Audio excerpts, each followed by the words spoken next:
한 주간 잘 지내셨습니까? 8월 세 번째 주일입니다.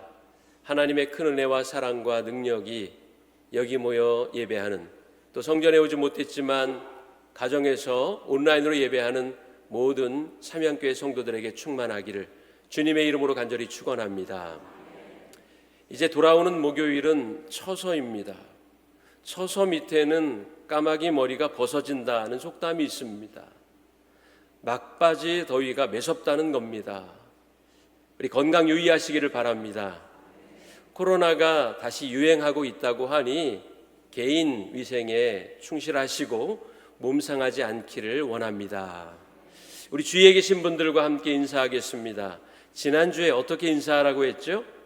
그윽한 눈빛으로, 느끼한 표정으로 콧소리를 섞어서 인사합니다. 당신을 보면 주님을 뵌 듯합니다. 반갑습니다. 사랑합니다.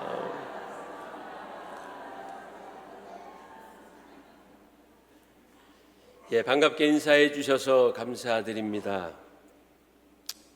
제가 집에서 며칠 전에 사고를 쳤습니다. 다들 눈이 동그래지시네요. 손이 닿지 않는 높은 곳에 물건을 잡으려고 식탁 위를 무릎으로 살짝 짚는 순간 우지직 소리가 들리더니 식탁 유리가 남북분단이 됐어요. 순간 아내 얼굴을 봤습니다. 보통 남자들이 그러거든요. 뭔가 잘못하면 아내 얼굴부터 봅니다. 용안을 살피는 거죠. 혼낼 줄 알았는데 무릎은 괜찮으냐고 물어봐서 고마웠습니다. 자, 유리가 왜 깨졌을까? 제가 원인 분석에 들어갔습니다. 원인은 식탁이 평평하지 않아서 그랬습니다. 식탁 상판이 평평하면 유리가 상판에 딱 달라붙어서 무게가 조금 가중이 돼도 깨지지 않는데 상판이 살짝 가운데가 오목하더라고요. 그러니까 그 부분에 간격이 생겼고 유리가 하중을 견디지 못하고 깨진 겁니다. 제가 여기서 두 가지를 깨달았습니다. 첫 번째는 우리는 깨지기 쉬운 존재구나 하는 걸 깨달았습니다. 이사야 선지자는 이렇게 말했습니다. 질그릇 조각 중 한 조각 같은 자가 자기를 지으신 이와 더불어 다툴진대 그랬습니다. 우리는 깨지기 쉬운 존재라는 것입니다. 두 번째 깨달았던 것은 하나님과 거리를 두면 문제가 생긴다. 그걸 또 깨달은 거예요. 식탁과 유리 사이에 간격이 없었더라면 깨지지 않았겠죠. 그러나 간격이 있었기에 유리가 파손된 겁니다. 깨지기 쉬운 존재, 바울의 표현대로 질그릇과 같은 우리는 보배이신 예수 그리스도로 인해 가치 있는 자가 됩니다. 고린도후서 4장 7절 보니까 우리가 이 보배를 질그릇에 가졌으니 이는 심히 큰 능력은 하나님께 있고 우리에게 있지 아니함을 알게 하려 함이라. 바울은 이렇게 말했습니다. 우리는 깨지기 쉽기 때문에 보호자, 회복자 하나님만을 의지하며 살아야 합니다. 다윗은 그의 시편 37편 7절, 5절, 6절에서 이렇게 말합니다. 내 길을 여호와께 맡기라. 그를 의지하면 그가 이루시고 내 의를 빛같이 나타내시며 내 공의를 정오의 빛같이 하시리로다. 할렐루야. 풀과 같이 속히 배임받을 존재, 푸른 채소같이 쇠잔에 버리고 말 연약한 인간은 여호와를 의지하고 기뻐할 때 마음의 소원을 이룰 수 있습니다. 이것을 늘 의지하며 하나님을 바라보는 삼양교회 성도들이 되시기를 바랍니다. 지난 주간에 우리 교회 원명숙, 원미숙 권사님의 부친이신 고 원기종 집사님이 소천하셨습니다. 담임 목사가 장례를 집례했습니다. 미망인이신 부인 권사님이 제 손을 꼭 잡으시며 너무 고맙다고 하셨습니다. 섬기시던 교회가 있으셨어요. 그런데 교회에 약간의 문제가 있어서 장례 예배도 드리지 못할 상황에서 발만 동동 구르며 걱정을 하셨는데 제가 그 이야기를 듣고 제가 장례를 집례하겠습니다. 그래서 횡성까지 가서 장례를 집례했습니다. 장례 예배 후에 어머니 권사님 그리고 원미숙 권사님 자매는 눈물을 글썽이며 이제 소원을 풀었다고 감격해 하셨습니다. 예배를 통해 주시는 하나님의 위로가 그들의 슬픈 마음을 어루만진 것입니다. 연약한 인간은 하나님을 의지해야 위로를 얻을 수 있습니다. 사람은 참 연약해요. 목사님들도 병에 들고 죽을 수 있고요.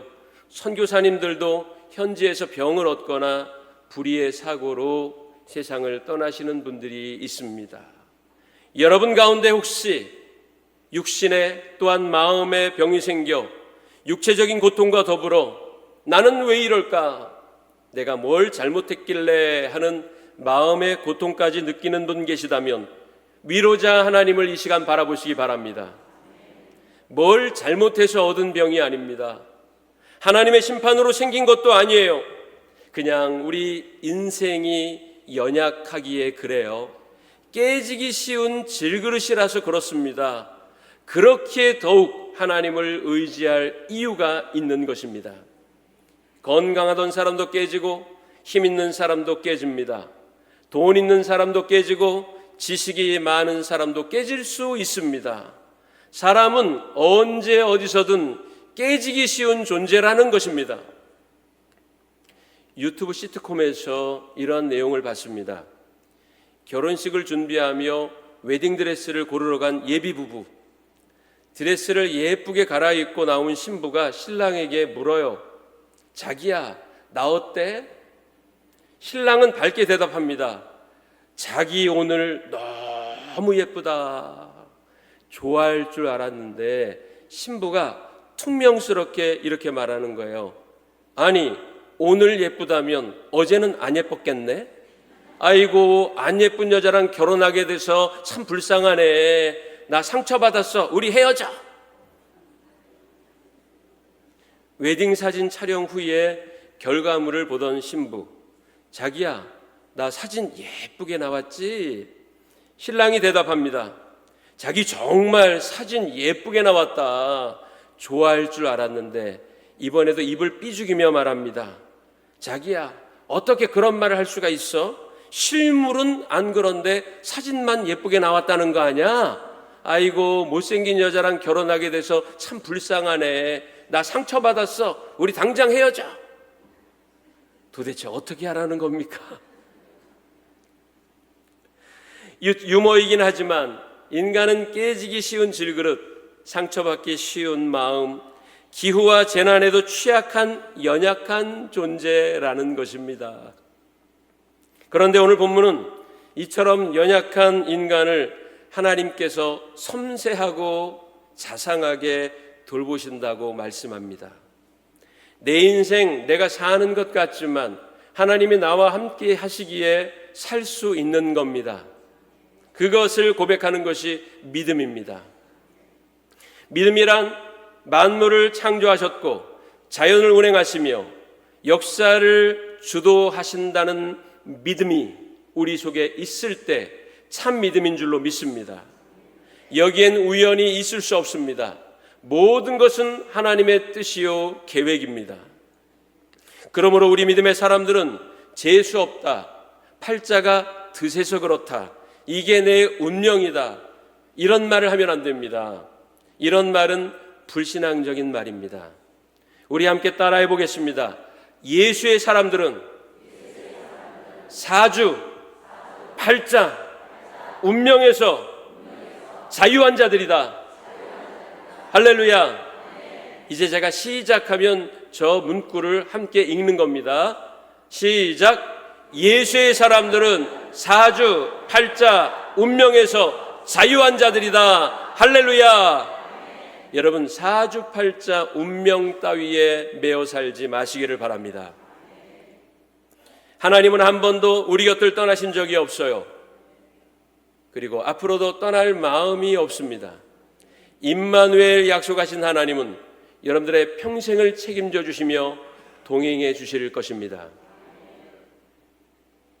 옛날 한 왕이 전란을 피하고자 신하들과 함께 평민 복장을 하고 피난길에 오릅니다. 험난하고 위험한 여정이었지요.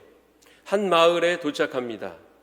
그리고 한 농부의 집을 찾아 여기서 며칠만 묵을 수 있겠느냐고 요청합니다.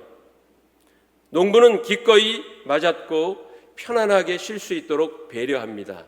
물론 그가 누구인지 신분을 알 턱이 없었지요.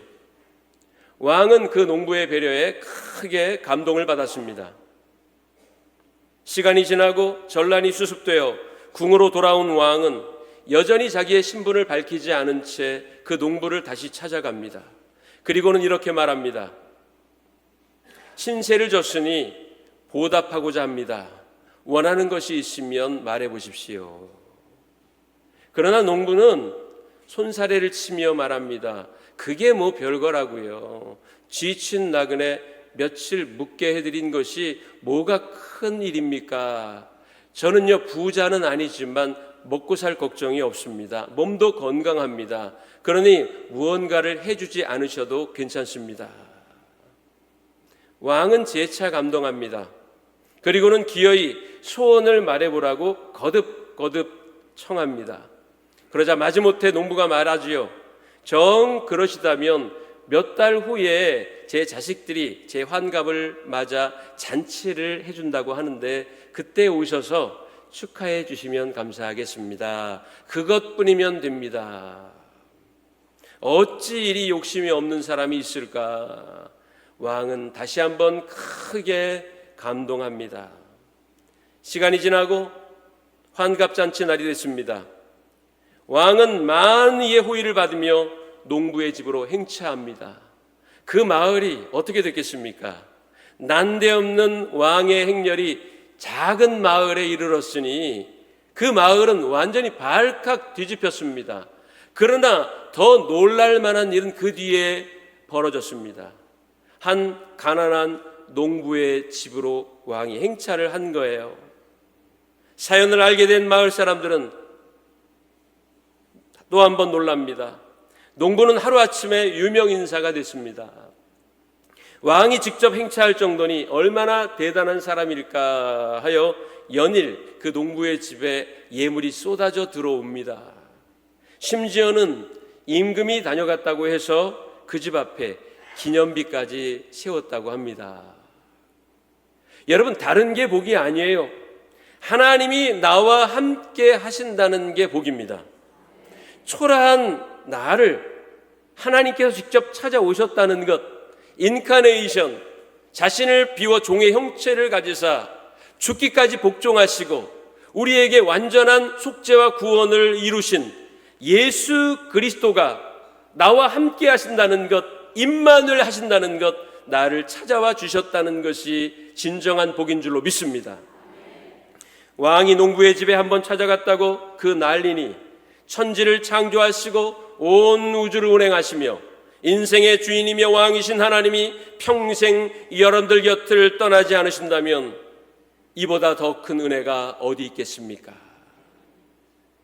이것을 분명히 보여주는 말씀이 오늘 본문입니다. 누가복음 12장 6절 말씀 보니 참새 5마리가 2 아사리온에 팔리는 것이 아니냐. 그러나 하나님 앞에는 그 하나도 잊어버리시는 바 되지 아니하는도다. 아사리온은 로마의 화폐 단위입니다. 청동 14g 정도입니다. 이것은 한 데나리온의 16분의 1에 해당하는 가치입니다. 그래서 한 아사리온은 6,000원 정도입니다. 비슷한 구절인 마태복음 10장 29절에 보면 참새 2마리가 한 아사리온에 팔리지 않느냐라고 나옵니다. 한 아사리온에 참새가 2마리라면 2 아사리온에는 4마리입니다. 그런데 본문에는 5마리라고 했습니다. 똑같은 물건이라도 백화점 값이 다르고 재래시장 값이 다릅니다. 마태복음이 참새의 일반적인 가격 거래를 말하는 거라면 누가복음은 빈자들의 가격 거래를 말한다고 볼 수 있습니다. 보통은 한 아사리온 주면 2마리의 참새를 줘요. 2아사리온이면 참새 4마리면 됩니다. 그런데 5마리를 줬다는 거예요. 5마리 중 1마리는 뭐라는 거예요? 덤이라는 겁니다. 덤으로 준 참새라는 거예요. 저는 견과류를 참 좋아합니다. 그래서 동네에 가끔 땅콩 트럭이 팔러 왔을 때 제가 가끔 한 대씩 사곤 했거든요. 그런데 콜레스테롤 때문에 요즘엔 잘 먹지는 않지만은 한 돈 10,000원을 주면은요 한 대박을 줘요. 근데 지금 물가가 많이 올라가지고 한 대박 살려면 한 20,000원은 줘야 되더라고요. 아무튼 한 대를 되어서 봉지에 담아주면 꼭 하는 일이 있어요. 장사꾼이 어떻게 하죠? 1번, 2번 땅콩을 쥐어서 봉지에 넣어줍니다. 그게 덤입니다. 자, 공짜라는 생각에 덤을 받으면 참 기분이 좋지요. 여성분들도 화장품 가게에 가서 화장품을 사면 꼭 끼워주는 게 있어요. 뭐죠? 너무나도 잘 아시는 거 보니 샘플족들이 많은가 봅니다. 샘플을 몇 가지씩 줘요. 그건 비매품, 즉 가격 책정이 되지 않는 한번 발라보라고 주는 서비스 용품입니다. 2개나 3개만 줘도 좋은데 어떤 경우에는 5개, 6개나 줍니다. 그러면 참 그것 때문에 기분이 좋아요. 그러나 여러분 생각해 보면 그 샘플로 주는 화장품은요 별로 값어치는 없는 거예요. 값어치가 없기 때문에 가격도 책정하지 않고 그냥 무상으로 서비스로 주는 거 아니겠습니까? 12,000원을 내면 참새 4마리를 주고 덤으로 1마리 얹어주는 공짜 참새라는 겁니다. 주인 입장에서 25%를 덤으로 주어도 손해가 되지 않기에 참새 1마리를 얹어주는 거예요. 결국 그 참새 1마리는 별 가치가 없는 거라는 얘기입니다. 그것조차도 하나님은 귀중하게 여기시고 돌보신다는 겁니다. 덤으로 끼어 팔리는 참새 1마리, 하나님은 그조차 기억하고 돌보십니다. 참새로 만든 음식은 고급 요리는 아닙니다. 예나 지금이나 마찬가지입니다. 당시에는 특별히 빈자들의 음식이었어요. 가난한 사람들이 허기를 면하기 위해 먹는 음식, 싸구려 중에 싸구려가 참새 요리였습니다. 쉽게 이해하려면 돈이 없어 500원짜리를 주면 붕어빵 2개를 받아요. 그것으로 허기를 달래는 것과 같이 참새 1마리는 그냥 그런 의미였다는 겁니다. 명절이 되었어도 가난한 사람들은 참새밖에는 먹을 게 없었어요. 보통의 사람들은 소갈비, 양갈비 아니라도 비둘기 1마리는 잡을 수 있는데 너무 가난하기 때문에 참새 1마리 날개를 뜯어 이 사이에도 끼지 않을 정도의 적은 양으로 허기를 달랬다는 얘기입니다. 그 초라하고 형편없는 것조차 하나님은 자상하고 사랑스럽게도 돌보신다는 것을 이 1마리 참새를 예로 들어 우리에게 말씀해 주고 계신 겁니다. 바로 전장인 11장 37절 이하에 보면 이런 내용이 나오지요. 한 바리새인이 예수님과 제자들 식사에 초대합니다. 그런데 제자들이 손을 씻지 않고 식사를 했어요. 그것을 보고 그 바리새인이 속으로 비난합니다. 어찌 손을 씻지 않고 밥을 먹느냐? 위생 때문에 그런 것이 아니라 종교적으로 불결하다는 뜻이었습니다. 바리새인의 이 마음을 아신 예수님은 이렇게 말씀하셨습니다. 겉은 깨끗한 듯 보이나 속은 더러운 너의 마음을 보라. 종교적 예법을 지키는 것으로 너의 의무를 다한 거로 생각하라. 정작 율법의 근본 정신인 공의와 사랑은 저버리고 있다. 그 얘기를 듣고 있던 율법 교사가 모욕당했다는 듯 예수님께 말합니다. 거기에 대해 예수님은 화 있을진저 라고 굉장히 강한 어조로 책망하십니다. 이 내용을 요약하자면 이겁니다. 너희는 율법의 의무를 말하며 다른 이에게 강요하지만 정작 너희는 손가락 하나도 까딱하려 하지 않는구나. 율법의 참 의미를 모르면서 알려고 하는 자마저 방해하고 있지 않느냐. 예수님은 그 부분에 대해서 질책하고 계십니다. 율법의 대전제는 사랑입니다. 마태복음 22장 37절 40절에서 예수님은 말씀하셨어요.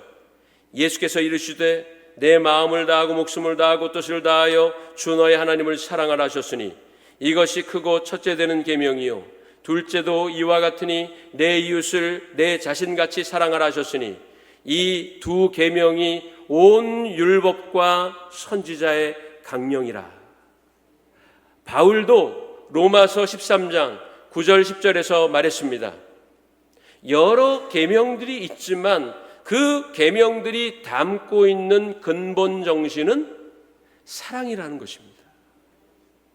율법의 항목 하나하나를 강조하며 다른 이들에게 지키라고 강요했지만 정작 율법의 대전제인 사랑의 정신은 간과하고 비판하고 정죄하는 데 빠른 그들의 모순을 지적한 겁니다. 그 말씀이 있은 후 제자들에게 하신 말씀이 오늘 본문이에요. 율법교사나 바리새인과 같은 지도자들은 율법의 항목들을 들이대면서 완벽히 지키지 않는 자는 하나님의 공효율과 자비의 대상이 될 수 없다고 주장하며 백성들을 무시하고 정죄했습니다. 그러나 예수님은 그에 대해 율법을 지키라고 강요하며 연약하여 지키지 못하는 자들을 평가하고 비난하며 평가절하하는 그들에게 하나님은 덤으로 주어지는 참새 한 마리, 그 하찮고 보잘것없는 자들도 사랑하고 돌보신다고 말씀하기 위하여서 이 참새 이야기를 꺼내신 겁니다. 어느 정도로 사랑하시는고 하면 본문 7절에 보니까 너희에게는 심지어 머리털까지도 다 세신 바 되었나니 두려워하지 말라. 너희는 많은 참새보다 귀하니라. 할렐루야. 우리 옆에 계신 분들과 인사합니다. 당신은 참새 한 마리보다 훨씬 귀한 분입니다.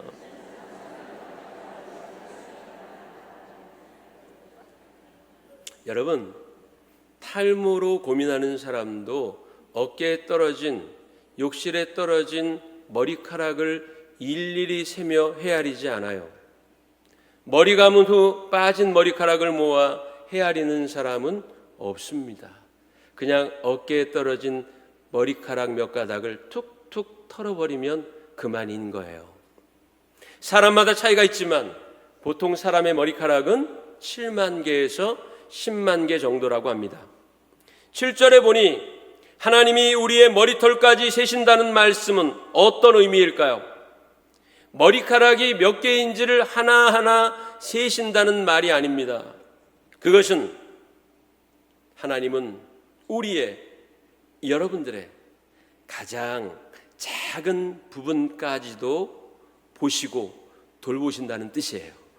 사람들은 아무것도 아니라 생각하여 무시하고 넘어가는 것까지도 하나님은 주목하여 보시며 돌보신다는 뜻입니다. 덤으로 끼어 팔리는 참새 한 마리를 내가 깊이 관심 가지고 있거든 하물며 너희들에겐 어떻게 하겠느냐? 너희에게 무관심할 거라 여기느냐? 모른 척할 거라 여기며 걱정하느냐? 이런 의미인 겁니다. 하나님께서 참새에 관심을 가지시고 머리털 하나까지도 세고 계시니 참새는 병들지도 않고 죽지도 않을까요? 머리털은 상하지도 않고 빠지지도 않고 휘어지지도 않는 거예요? 그렇지 않습니다. 하나님이 관심을 가지고 계셔도 참새는 때로는 호수의 총에 죽기도 합니다. 그물에 잡히기도 하지요. 추위에 얼어 죽는 참새도 있습니다. 천적의 밥이 되기도 하고요. 하나님이 세시는 머리털이지만 백발도 있고 민머리도 있는 법입니다. 그러나 그 모든 것이 하나님의 뜻과 섭리 안에 이루어지는 것이라고 본문은 말하고 있습니다. 내가 당하고 있는 모든 일이 하나님 은혜의 손길 안에서, 하나님의 뜻 안에서 일어나는 것, 하나님의 계획 안에서 생기는 거라는 말씀입니다. 참새와 머리털 얘기를 하게 된 것은 4절을 보면 분명하게 알 수 있습니다. 내가 내 친구 너희에게 말하노니. 우리를 뭐라고 말씀하신다고요? 친구라고 말씀하십니다. 인생에는 근심하고 염려할 수밖에 없는 일들이 생깁니다. 두려워할 수밖에 없는 대상들도 있어요. 그러나 하나님이 너와 함께 하시니, 전지전능한 분이 너와 함께 계시니, 세상 모든 것의 주인이신 창조주가 너와 함께 계시니 두려워하지 말고 걱정하지 말고 염려하지 말라. 너희는 참새보다도 더 귀하니라. 할렐루야. 이렇게 말씀하시는 거예요. 덤으로 팔린 참새 한 마리, 보잘것없는 미물인 우리에게 하나님은 사랑의 음성으로 들려주고 계십니다. 공작새는 깃털을 자랑하지만 참새는 자랑할 만한 예쁜 깃털 하나가 없습니다. 독수리는 큰 날개로 창공을 날아오르건만 참새는 어린아이의 새총에도 힘없이 떨어져요. 매는 날카로운 발톱과 부리를 자랑하지만 참새는 생쥐 한 마리 움켜쥘 수 있는 발톱도 부리도 없습니다. 그러한 존재가 바로 저와 여러분들, 참새 한 마리 덤으로 끼워 팔리는 보잘것없는 미물이라는 겁니다. 그러나 그조차도 하나님은 사랑하신다는 거예요. 지금도 잊을 수 없는 한 분이 계십니다. 군목을 전역하고 한 교회에서 사역할 때 제가 교육 목사와 교구 목사의 역할을 했습니다. 한 번은 교구 전도사님이, 목사님, 저도 함께 오지 말고 목사님만 와서 신방해 달라는 분이 계십니다. 그래요? 제가 가겠습니다 하고 갔어요. 좁아 터진 방, 한 사람 누울 수 있는 공간조차 완벽히 확보되지 않는 그 냄새나고 습기 많은 공간에 한 분이 누워 계셨습니다. 몸은 얼마나 말랐는지 그야말로 백가죽이 등가죽에 닿았다 하는 말이 실감이 될 정도였어요.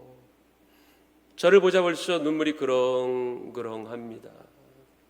그리고 자기의 라이프 스토리, 인생 역경을 쭉 말씀을 하시는데 정말로 눈물 없이는 들을 수 없겠더라고요. 그녀는 불우한 가정 환경 때문에 어려서부터 팔려오듯 집창촌으로 끌려와서 평생을 성노동자로 살았습니다.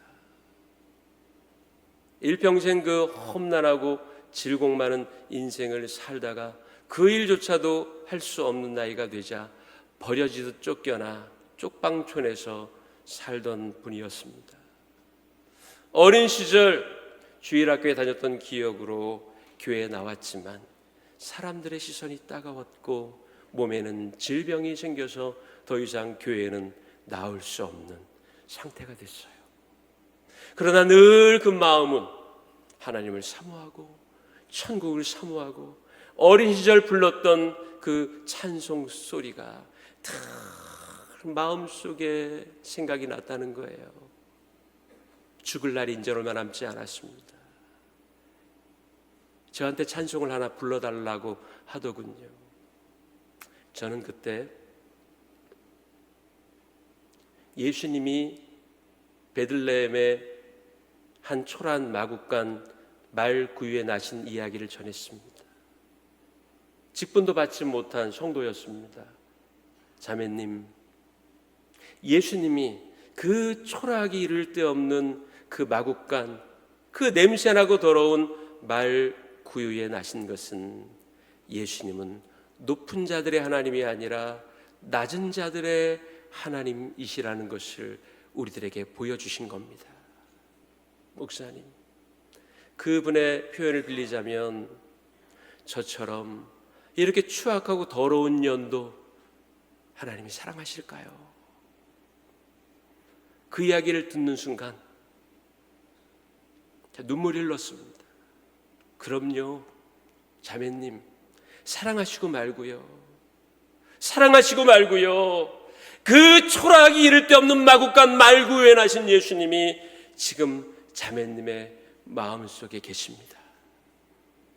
그 이야기를 전하는데 마치 2000년 전 예수님이 태어나셨던 그 밤, 마국간 말구유가 바로 여기구나 하는 생각이 들었습니다.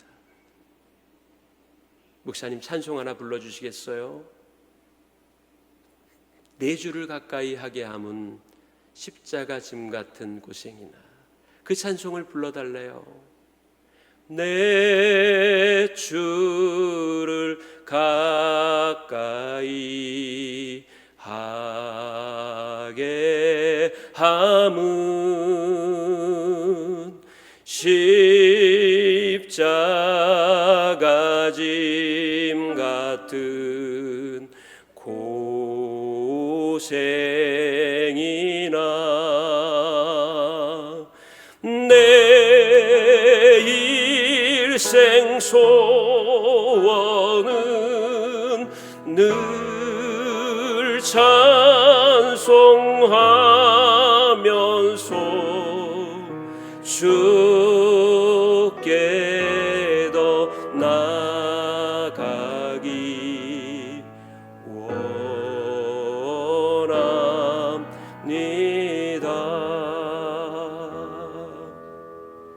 눈물이 주르륵 흘렀습니다. 그분도 울고 저도 울었습니다. 그 일이 있은 후 얼마 되지 않아 그분은 하나님의 부름을 받았습니다. 어디 가셨을까요? 천국에 가셨습니다. 그 초라하기 이를 데 없는, 보잘것없기 이를 데 없는 그 마국간 말구유와 같은 그의 삶의 자리에 예수님은 찾아오셨습니다. 그리고 위로하셨고 돌보셨고 천국으로 인도해 주셨습니다. 하나님은 당신의 자녀들을 결코 버리지 않습니다. 실패했다고요? 여러분 낭망하지 마십시오. 내 뜻대로 되지 않았다고요? 포기하지 마십시오. 하나님은 여러분들을 돌보십니다. 내가 나를 볼 때도 마음에 안 드는 분들이 있지요. 그러나 하나님은 그런 나를 바라보시며 나는 너를 사랑한단다. 난 너를 귀하고 보배롭게 여기노라. 우리 자기 가슴에 자기 손을 대고 한번 이야기합니다. 자기 이름을 불러보세요. 광여가. 내 이름 말고. 광여가, 너는 귀하단다. 너는 귀중한 사람이란다. 나는 너를 사랑한단다. 조건 없이 너를 좋아한단다. 할렐루야. 실수했습니까? 그러나 하나님은 여전히 여러분을 감싸주시고 덮어주시고 동행해 주십니다. 아무에게도 인정받지 못해 자존감마저 땅을 치나요? 그러나 하나님은 말씀하십니다. 나는 너를 기대한단다. 너를 기다리마. 너를 믿는다. 집 나갔다 돌아온 둘째 아들을 버선발로 달려와 끌어안았던 아버지가 여러분들의 인생에 어떤 실수를 하고 죄를 저질렀을지라도 여러분들을 기쁘게 맞아주신다는 사실을 기억하십시오. 하나님, 저는 걸핏하면 넘어져요. 나는 연약한 존재예요. 그러니 저를 잡아주세요. 제 곁에 계셔주세요. 이렇게 간구하며 기도할 때 하나님 이 시간 여러분들을 찾아오실 겁니다. 그리고 잡은 손 놓지 않으시고 평생을 함께해 주실 것이며 영원까지 인도해 주실 것입니다. 자녀들을 돌보시는 하나님의 그 은혜와 은총을 기억하며 험난한 인생길, 의도하고 계획했던 일들이 어그러지고 질병의 고통이 나를 괴롭혀도 주님과 함께 천국까지 동행하시는 삼양교회 성도들이 되시기를 주의 이름으로 간절히 축원합니다.